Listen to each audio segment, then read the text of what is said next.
Hello everyone, you are most welcome on my YouTube channel. My name is Lakshmi Shankar. E commerce SEO series में आज हम लोग detail में discuss करेंगे keyword research and website structure के बारे में। तो कीवर्ड रिसर्च करते टाइम हम लोगों को ई कॉमर्स एसईओ में क्या क्या ध्यान रखना चाहिए। देखो, अब फंडामेंटल जो होता है कीवर्ड रिसर्च का, जब हम लोग नॉर्मल वेबसाइट के लिए भी करते हैं, ब्लॉग वेबसाइट के लिए, सर्विसेज वेबसाइट के लिए, जो भी नॉर्मल वेबसाइट्स और होते हैं एक्सेप्ट ई कॉमर्स वेबसाइट, तो वहां पर वही सेम फंडा होता है। लेकिन चूंकि ये थोड़ा डिफरेंट होता है, ई कॉमर्स वेबसाइट, इसमें बहुत ज्यादा पेजेस होते हैं, इनका इंटेंट अलग होता है, तो कुछ चीजें यहाँ पर डिफरेंट होती हैं। लेकिन जो बेस होता है, फंडामेंटल होता है एसईओ का, कीवर्ड रिसर्च करने का, या कोई भी जो एसईओ का जो बेस होता है वो सेम होता है सारे के सारे टाइप के वेबसाइट के लिए। लेकिन जब हम लोग ई कॉमर्स टाइप के वेबसाइट के लिए हम लोग जब कीवर्ड रिसर्च करते हैं, तो सेम वही चीज है कि मतलब हमेशा से गोल्डन रूल है कि सर्च वॉल्यूम हाई होना चाहिए। यानी वो कीवर्ड जिसको यूजर सर्च ही ना करे, तो फिर उस पे वेबसाइट या उस पे आपको ई कॉमर्स वेबसाइट बनाने की क्या जरूरत है। तो एक तो सर्च वॉल्यूम हाई होना चाहिए। सेकेंड वन इज कंपटीशन, मतलब जो कीवर्ड की डिफिकल्टी हो लो होनी चाहिए। इसमें ई कॉमर्स, जब हम लोग ई कॉमर्स टाइप के वेबसाइट का कीवर्ड रिसर्च करते हैं, तो यहाँ पे सबसे ज्यादा ध्यान देने वाली बात होती है कि वो बाइंग इंटेंट का होना चाहिए। यानी जो भी आप कीवर्ड रिसर्च कर रहे हैं, उससे ये होना चाहिए कि वो जब यूजर क्या करता है, यूजर जब जाता है वेबसाइट पे, तो वो कुछ खरीदने के लिए जाता है, तभी ई कॉमर्स वेबसाइट पे जाता है। वो चाहे बाई लैम्प कर दे, चाहे बाई सोफा सेट कर दें, बाई कर्टन कर दें, कोई भी चीज़ ऐसा करना होता है तो वो जाता है और ऐसे कीवर्ड्स को यूज करता है। तो यहाँ पर हम लोगों का जो इंटेंट होना चाहिए, कीवर्ड रिसर्च का मेन बाइंग इंटेंट होना चाहिए, तो इस पे फोकस होना चाहिए। और जो हम लोग ऑप्टिमाइज करते हैं, वो मेनली ऑप्टिमाइज करते हैं, यानी जो फोकस करते हैं, वो हमारा फोकस होना चाहिए कैटेगरी पेजेस के ऊपर, प्रोडक्ट पेजेस के ऊपर ज्यादा नहीं होना चाहिए। अभी हम लोग डिटेल में आगे डिस्कस करेंगे क्यों प्रोडक्ट पेजेस के ऊपर नहीं होना चाहिए। लेकिन जो मेन फोकस होता है ई कॉमर्स वेबसाइट में, वो टोटली कैटेगरी पेजेस पे होता है। ये कोई ब्लॉग की वेबसाइट या सर्विसेज की वेबसाइट नहीं है जहाँ पे कि आपको कोई कीवर्ड मिल गया और उसी के अराउंड पूरा आपको कंटेंट राइट कर देना है और वो रैंक करेगा। क्योंकि ये ई कॉमर्स वेबसाइट है, ई कॉमर्स में आप देखेंगे कंटेंट बहुत कम होता है और वहाँ पर कैटेगरीज बहुत ज़्यादा होती हैं, और वहाँ पे इमेजेस बने होते हैं, प्राइसेस लिखे होते हैं। तो आप ही बताओ, जब इमेजेस बने होंगे, प्राइसेस लिखे होंगे, तो कैसे आप ऑप्टिमाइज करोगे। मेन चीज तो यहीं पे आता है कि आप क्या ऐसा कॉन्सेप्ट लगाओगे, क्या टेक्निक अपनाओगे जिसकी वजह से कि आपका वेबसाइट, आपका पेज रैंक करे। हम लोग जब ब्लॉग की वेबसाइट की बात करते हैं और वेबसाइट की बात करते हैं, तो वहाँ पे हम लोग क्या करते हैं, कोई भी कीवर्ड रिसर्च करके पर्टिकुलर कीवर्ड निकालते हैं, उस पर्टिकुलर कीवर्ड पे के अराउंड हम लोग पूरा कंटेंट राइट करते हैं, हेडिंग्स राइट करते हैं, सब हेडिंग, पैराग्राफ्स राइट करते हैं, सो दैट कि जब यूजर उससे रिलेटेड क्वेरी डालता है तो रैंक करता है पेज। लेकिन हम लोग जब ई कॉमर्स वेबसाइट की बात करें, आप अमेजोन पे चले जाओ, मीशो पे चले जाओ, फ्लिपकार्ट को, अर्बन रैडर या कोई भी ई कॉमर्स वेबसाइट पे चले जाओ, आप क्या वहाँ पे जाते हो तो कंटेंट आपके पास बहुत ज़्यादा देखने को मिलता है, कंटेंट नहीं मिलता है एज ए यूज़र। जब आप कहीं पे भी जाते हो ई कॉमर्स वेबसाइट पे, वहाँ पे सिंपली आपको कैटेगरीज मिलती हैं, सब कैटेगरीज मिलता है, और उसके बाद आपको मिलता है वहाँ पर इमेजेस, प्राइसेस, ये चीज़ें मिलती हैं। तो जब हम लोग बात करते हैं ई कॉमर्स वेबसाइट के लिए, तो किस पे फोकस होना चाहिए, तो सबसे पहले तो फोकस होना चाहिए कीवर्ड कैटेगरी पेजेस पे ही हम लोगों को सबसे ज्यादा फोकस होना चाहिए। अब हम लोग डिस्कस कर लेते हैं कि कैसे क्या आइडियाज और इसमें डिफरेंट लगा सकते हैं, जिसके थ्रू कि हम लोग कीवर्ड रिसर्च कर सकते हैं। कीवर्ड रिसर्च बेस तो वही होता है, लेकिन इसमें कैसे और चीजों को देख कर करके हम लोग ज्यादा से ज्यादा कीवर्ड रिसर्च करने की कोशिश करते हैं। तो यहाँ पर मैं सिंपली अमेजॉन का वेबसाइट ओपन किया हूँ। अमेजॉन के वेबसाइट से आपको सबसे ज्यादा आइडियाज मिल सकते हैं। हो सकता है कि अमेजॉन आपका कंपेटिटर हो, आप भी यदि ई कॉमर्स में है, ई कॉमर्स वेबसाइट बनाने जा रहे हैं, तो आपका कंपेटिटर हो। लेकिन आप जब भी आप अमेजॉन पे जा कर करके रिसर्च करेंगे कीवर्ड का, तो बहुत सारा नॉलेज, बहुत सारा चीज़ें वहाँ से आपको मिल जाएंगी, जो कि आप अपने वेबसाइट पे यूज़ कर सकते हैं। एग्जैक्टली वही नहीं यूज़ कर सकते हैं, अमेजॉन से आप नहीं compete कर सकते हैं, लेकिन आप धीरे धीरे वहां से कीवर्ड्स को निकाल के देख सकते हैं कि कैसे कीवर्ड्स आप रैंक करा सकते हैं। जैसे मैंने यहाँ पे सिंपली डाला है ऑर्गेनिक डॉग फूड, और जब यहाँ पर आप डालते हैं ऑर्गेनिक डॉग फूड, सिंपली आप स्पेस प्रेस करिए और यहाँ पर आपको बहुत सारे ऑप्शन, बहुत सारे कीवर्ड, लॉन्ग टेल कीवर्ड आपको मिल जाते हैं, like organic dog food wet, organic dog food grain free, adult readymade organic dog food. इस तरीके से आपको यहाँ आइडिया मिलता है। यहाँ पर आप देखेंगे 1 2 3 4 आइडियाज मिल गए आपको, लेकिन इससे भी ज़्यादा आइडिया आपको लेना है तो सिंपली एक कीवर्ड टूल डोमिनेटर करके, कीवर्ड टूल डोमिनेटर.com है वेबसाइट, इस पे आप जा सकते हैं। ये बहुत अच्छा रिसर्च करता है इन तीनों चीज़ों के लिए, एक तो गूगल के कीवर्ड मतलब गूगल कीवर्ड टूल के लिए, अमेजॉन के लिए एंड एटसी के लिए, इन तीनों के लिए बहुत ही अच्छा ये यूजफुल। आप सिंपली जैसे अमेजॉन से रिलेटेड कीवर्ड पे करना है, आप सर्च फॉर अमेजॉन कीवर्ड पे जाइए। यहाँ पे जाने के बाद वही सेम कीवर्ड जो वहाँ पर आपने डाला था उसको यहाँ पे कॉपी पेस्ट कर दीजिए। यहाँ पे कॉपी पेस्ट करेंगे और उसके बाद से जहाँ पे भी लोकेशन इंडिया या जो भी आप सेलेक्ट करना है, मैं यहाँ पे यूनाइटेड स्टेट्स सेलेक्ट कर रहा हूँ, सर्च पे क्लिक कर देते हैं। सर्च पे जब आप क्लिक करेंगे तो यहाँ पर आपको बहुत सारे कीवर्ड्स के आइडियाज मिल जाएंगे। अमेजॉन में तो आपको केवल 4 दिखा रहा था, यहाँ पर आप देखिए 81 आइडियाज आपको मिल गए। Organic dog food can, organic dog food lamb, organic dog food puppy, organic dog food 50 pound. तो ये सारे कीवर्ड्स ऐसे हैं जिन पे कि आपकी वेबसाइट रैंक कर सकती है। ये केवल मैं एक एग्जांपल दे रहा हूँ। इस तरीके से आप कुछ भी यहाँ पे डाल दीजिए। सपोज दैट सोफा सेट आप डाल दीजिए। सोफा सेट पे आप देखिए यहाँ पे 1 2 3 4 5 6 7 8 9 10 या 12 टाइप का यहाँ पर आपको आइडियाज मिल गया। लेकिन आपको यही चीज यहाँ से सिंपली आप इस वेबसाइट पे आकर करके यहाँ पे डाल दीजिए और देखिए कि आपको कितने सारे आइडियाज आपको यहाँ पर मिल जाएंगे। तो ये सबसे अच्छा टूल है यहाँ से आपको कीवर्ड के आइडियाज लेने के। यहाँ देखिए 157 कीवर्ड्स आपको यहाँ पर डिफरेंट टाइप्स के मिल गए, और ये सारे ऐसे ऐसे कीवर्ड्स हैं जिन पे कि आप रैंक करा सकते हैं अपने website. Sofa set modular, sofa set section, sofa set और भी इसमें ऐड कर दिया, ऑर्गेनिक वाला भी ऐड कर दिया, सोफा सेट भी ऐड कर दिया है, इसलिए इतना दिखा रहा है। तो ये सारे तरीके होते हैं आपको आइडियाज लेने के कीवर्ड रिसर्च जब आप करते हैं। तो कीवर्ड रिसर्च करने के लिए आप और भी बहुत सारे टूल्स यूज कर सकते हैं, पेड फ्री बहुत सारे टूल्स अवेलेबल हैं, लेकिन ये भी एक बहुत अच्छा टूल है जिसके थ्रू आपको आइडियाज मिल जाता है। तो कीवर्ड ऐसे रिसर्च करते हैं हम लोग जब ई कॉमर्स वेबसाइट का करते हैं। यहाँ पर एक चीज ध्यान देने वाली बात होती है कि जब यूजर सर्च करता है तो हमेशा कैटेगरी बेस्ड सर्च करता है। यानी आप जब कभी भी जाते हैं कहीं पे भी यदि किसी भी ई कॉमर्स वेबसाइट पे, तो आप क्या डालेंगे, जो भी बाई जींस या ड्रेसेस, मेन में आप जाते हैं तो like track pants, jeans, trousers, belt, wallets, यही सब तो सर्च में डालते हैं। तो इसे यहाँ पर क्या बना देता है, एक कैटेगरीज बना देता है। ये आप देखो, ये मेन कैटेगरीज हो गई इसकी, और ये सारे इसके सब कैटेगरीज हो गए। तो जो भी आपको कीवर्ड डिसाइड करना हो कैटेगरी के बेस पे करना है। तो ये मेन चीज आपके अंदर, आपको जब स्टार्ट करते हैं तो फंडामेंटल इसका यही है कि आपको जो कीवर्ड्स डिसाइड करना है वो कैटेगरी के बेस पे ही डिसाइड करना है। अब इसके आर्किटेक्चर के बारे में डिस्कस कर लेते हैं कि इसका आर्किटेक्चर कैसा होना चाहिए, वेबसाइट का आर्किटेक्चर।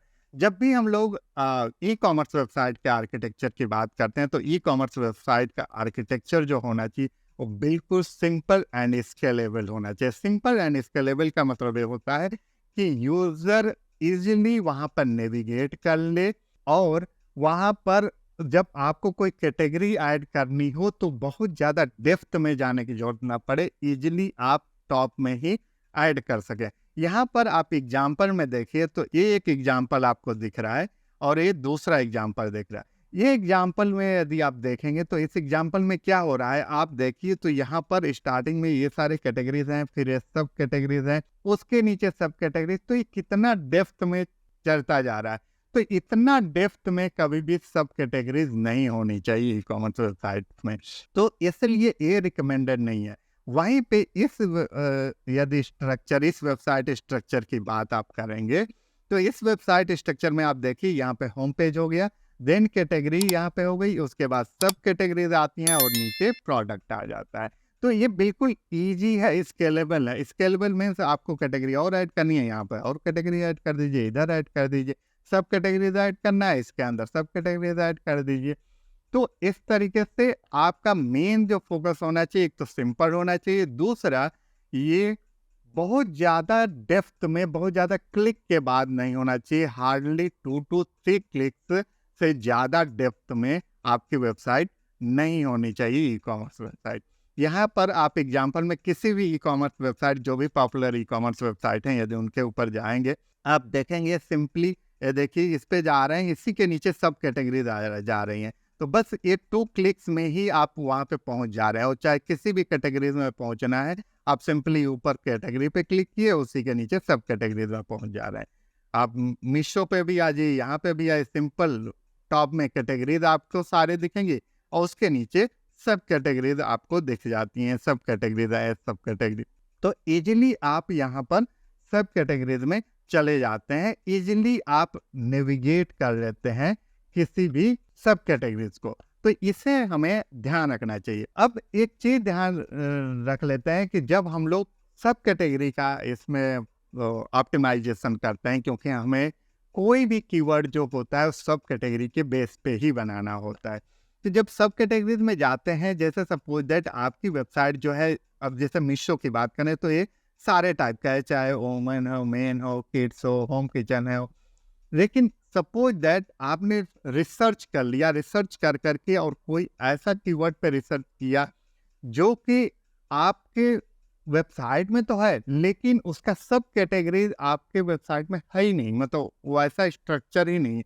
अब सपोज दैट हम लोग बात करें यहाँ पर, जैसे यहाँ पर आए, यदि हम लोग चले जाएं ज्वेलरी, बैग, इलेक्ट्रॉनिक्स, मेन, इसमें आ जाते हैं, डाइनिंग। यहाँ पर देखिए आप इस वाले वेबसाइट में, जैसे कि यहाँ पर सोफा सेट और ये डाइनिंग की बात कर रहा है, तो डाइनिंग में आप देखिए 6 सीटर, 4 सीटर, और 2 and 3 सीटर, और 8 सीटर। अब सपोज दैट कि आपको 6 सीटर चाहिए, लेकिन 6 सीटर आपके पास वो कैटेगरी है ही नहीं, आपके पास वो प्रोडक्ट ही नहीं है, और आपने रिसर्च कर लिया। तो रिसर्च करने के बाद जब आप जाते हैं इम्प्लीमेंट करने, तो वो प्रोडक्ट आपके पास है ही नहीं, तो इसलिए इस चीज़ का ध्यान रखना चाहिए। दूसरा ये भी होना चाहिए, अब सपोज दैट इसी में आप देखेंगे तो इसमें कहीं पे भी 8 सीटर कैटेगरी कहीं पे भी नहीं मेंशन कर रहा है, और ये आपको अब रिसर्च करना पड़ेगा कि क्या 8 सीटर ज़्यादा डिमांड में है। 8 सीटर यदि डिमांड में है, तो आपको यहाँ पे कैटेगरी में, इस सब कैटेगरीज में ऐड करना चाहिए। उससे ज़्यादा आपके सर्चेज बढ़ेंगे, आपका मतलब वो पेज रैंक होने के चांस होगा। अब सोचो आपका यहाँ पर एक तो अपॉर्चुनिटी ऐसे ही आप मिस कर रहे थे कि 8 सीटर जो भी है, 8 सीटर डाइनिंग टेबल जो है, 8 सीटर डाइनिंग टेबल का आपने यहाँ पर बनाया ही नहीं है सब कैटेगरीज में, और 8 सीटर डाइनिंग टेबल आपके पास अवेलेबल है। ये सर्च कहाँ से होगा?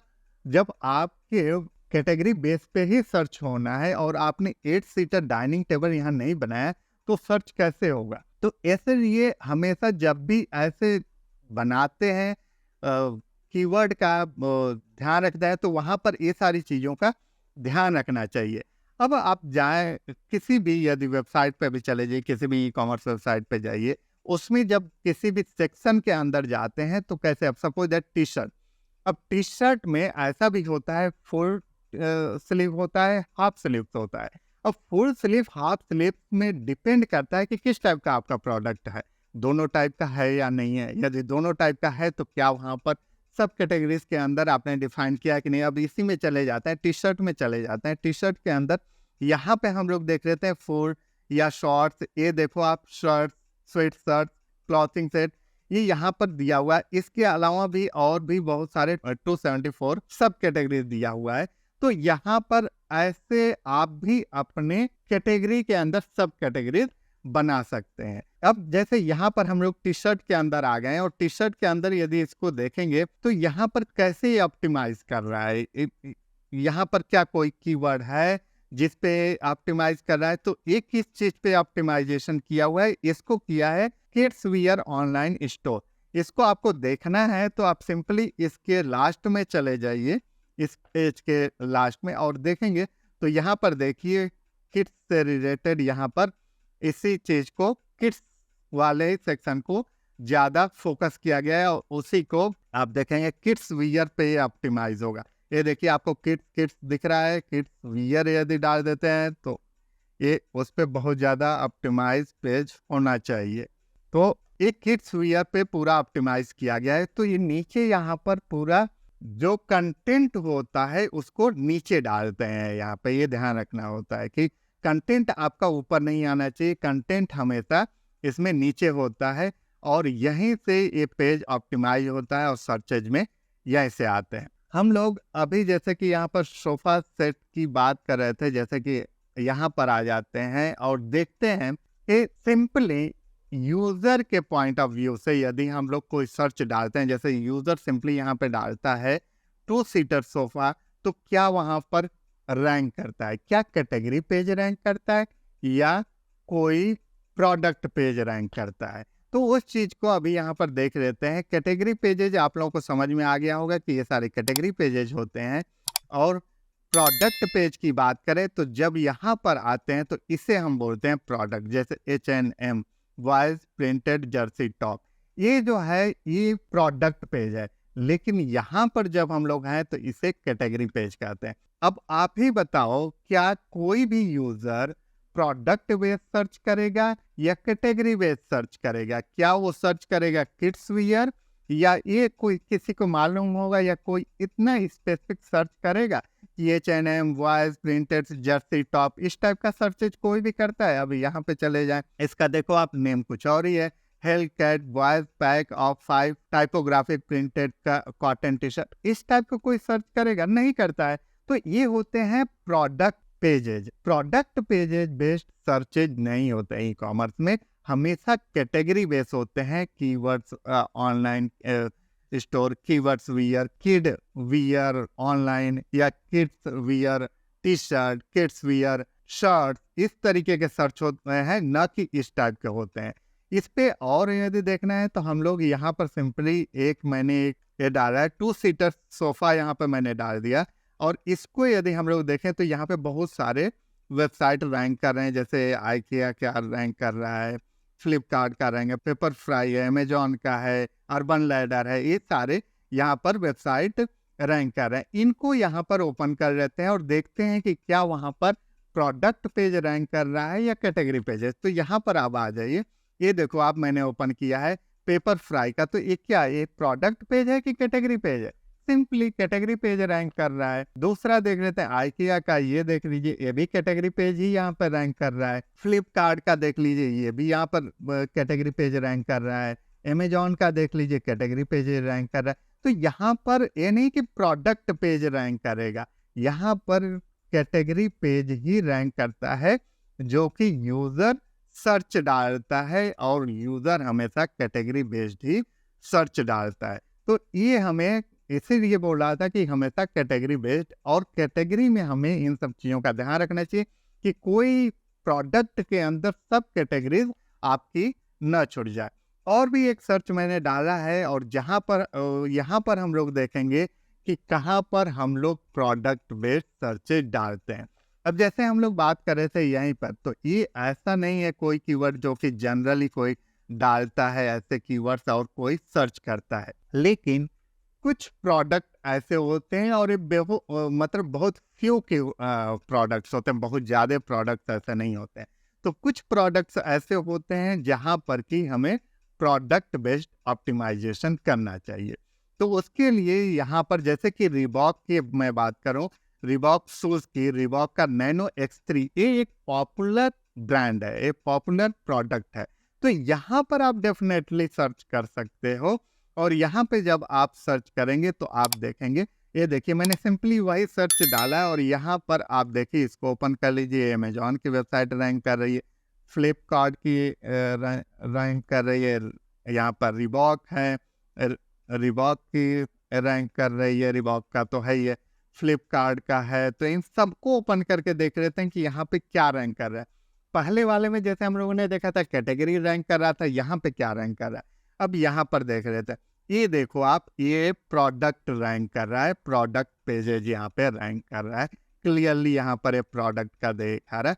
और यहाँ पर जब प्रोडक्ट बेस्ड कोई भी पेज को रैंक कराते हैं तो वहाँ पे क्या ध्यान रखते हैं, वहाँ पे ध्यान रखते हैं कन्वर्जन का, कि मतलब यहाँ पे यूजर कन्वर्ट हो जाए डायरेक्टली, क्योंकि वो यूजर का इंटेंट है, वो प्रोडक्ट को अच्छे से जान रहा है, वो प्रोडक्ट को पहले से जानता है, एनालिसिस कर चुका है, वो उसका बाइंग इंटेंट है और वो डायरेक्टली वो परचेज कर सकता है। फ्लिपकार्ट की वेबसाइट पे आ जाएं, जो अभी हम लोगों ने सर्च किया था, ये आप देखो, ये भी यहाँ पे प्रोडक्ट का ही पेज रैंक कर रहा है। यहाँ पर फ्लिपकार्ट का प्रोडक्ट पेज, यहाँ टाटा क्लिक का भी प्रोडक्ट पेज। तो मेरे कहने का मतलब ये था कि ऐसी यदि कोई कीवर्ड, ऐसा कोई ब्रांड है, प्रोडक्ट है, तो वहां पर डेफिनेटली, अब जैसे नाइकी की बात करें, नाइकी शूज, यही देखो आप, दोनों में कितना डिफरेंस हो जाता है। यहाँ पे मैंने डाला था कीवर्ड रिबॉक नैनो X3, क्योंकि एक पॉपुलर ब्रांड है और उसका कैटेगरी मालूम है, मतलब पर्टिकुलर कि हाँ, मतलब ये वाला ब्रांड बहुत ज्यादा फेमस है, तो वहां पर प्रोडक्ट पेजेज रैंक करा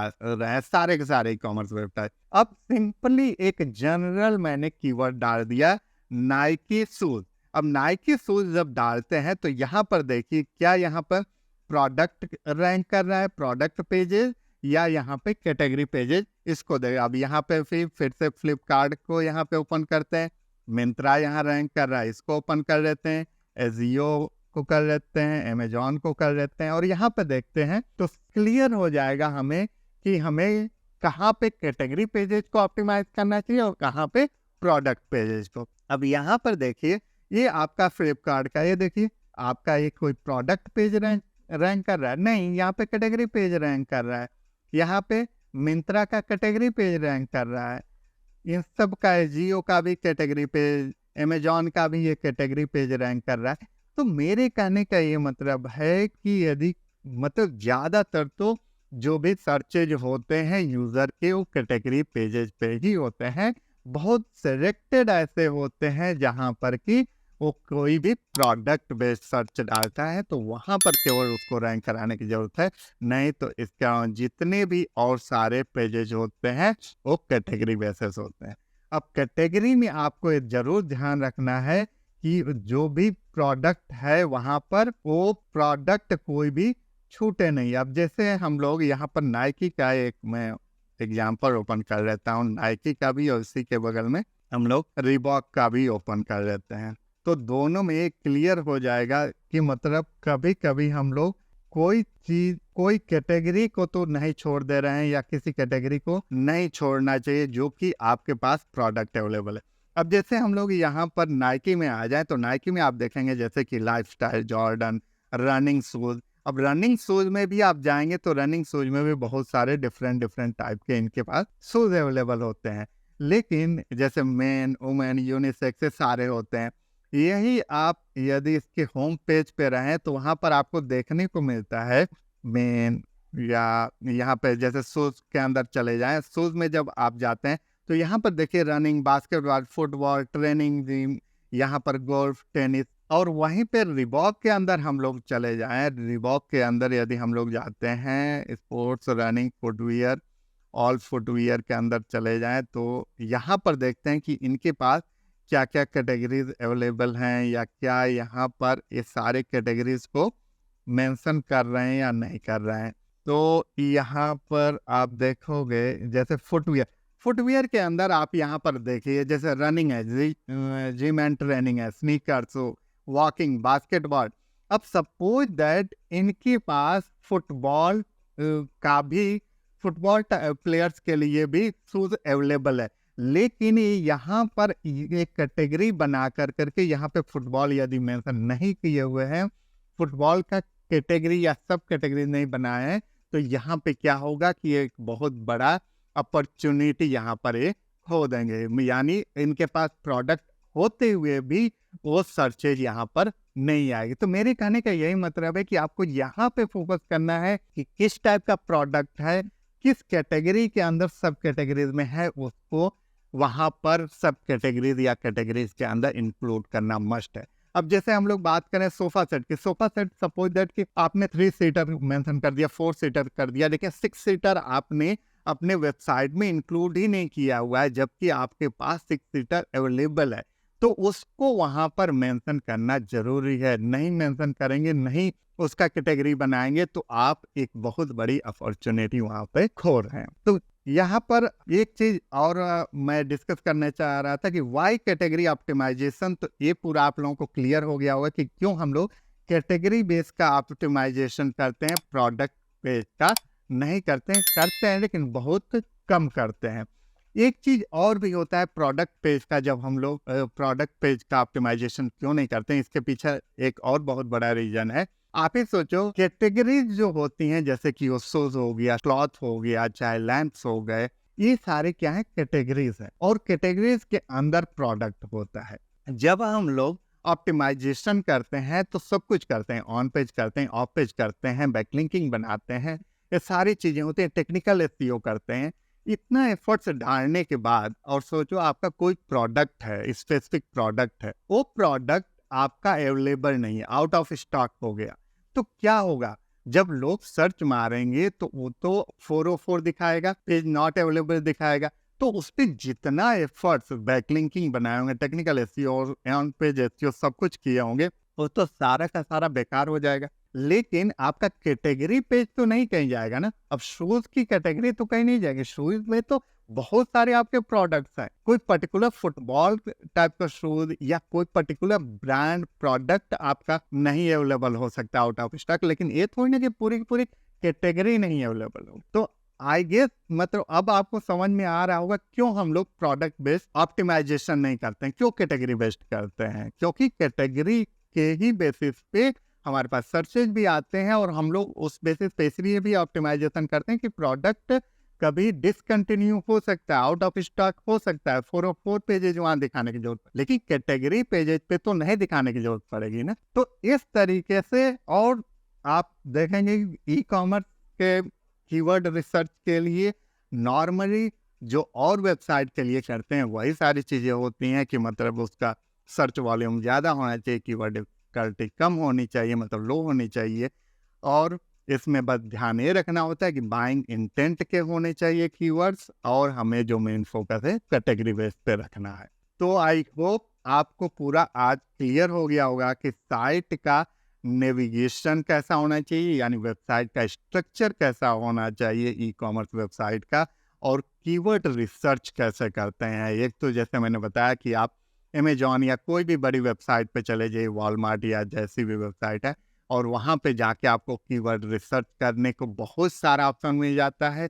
दूसरा, मैंने एक वेबसाइट भी दिखा दिया, वहाँ पे जाके और भी कीवर्ड्स आप निकाल सकते हैं। तो आई होप कि आज आपको ई कॉमर्स सीरीज में कीवर्ड रिसर्च और वेबसाइट का स्ट्रक्चर पूरा कॉन्सेप्ट क्लियर हो गया होगा। हम लोग नेक्स्ट वीडियो में फिर से डिस्कस करेंगे नेक्स्ट टॉपिक को। Thank you, thanks for watching.